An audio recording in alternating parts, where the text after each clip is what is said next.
And then I want to add another little piece. I want to talk about the role, the implications of a medical industrial complex, and this idea that LGBTQ, people of color, two-spirit, people with disabilities, trans people, that we are already less than human when we are even in existence.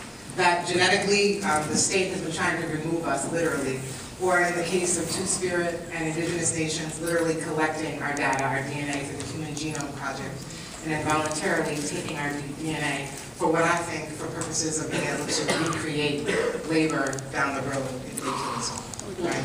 Like, okay, you can think that's sci-fi, but that's real. We're in it, right? So when I sat down at the table with Latina queer women from Brazil at the World Social Forum, and they said, yo, you're too fucking late, because we were organizing around the privatization of seeds 20 years ago in South America, and now you're worried about the privatization of genes?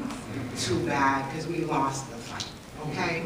So these questions for us around what it means to have the state privatize our bodies, what it means to have the state and the medical industrial complex, and what I mean by that is the private medical industry that profits off of our illness, profits off of our disease, and more than anything, profits off a history of medicine in this country that has solely been defined by saying that we are less than human and don't have the access nor the dignity to be seen as well ever. So what does it mean to enter our political spaces and build onto the role that not only counters capitalism, but actually changes this reality that we are more than human, right? That we are more than ourselves. And in this room, that there is incredible power and possibility to transform this legacy. And I think a lot of the work that needs to get done inside of everything you laid out, Mr. Vice President. I'd like to be the Secretary of Wellness and just want to say that. Wellness and desire, okay. So, rest of y'all get in line. But I do want to talk to ourselves, each other, about trauma. And I want to talk about how in the economy of thinking about those people who do harm versus those of us who are survivors, that is also inseparable. Oftentimes we have done harm to our families, to each other, to ourselves.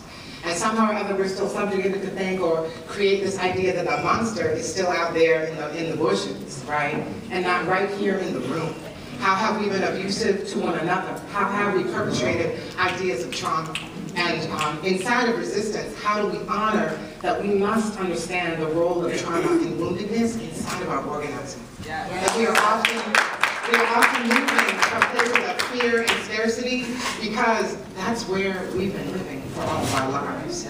So to me, dream is to dream outside of this realm of what we really have never had to begin with. To imagine who we are as whole beings, as whole universes, in relationship to who we are as whole communities, when we've always been told we are fragmented and only seen in pieces.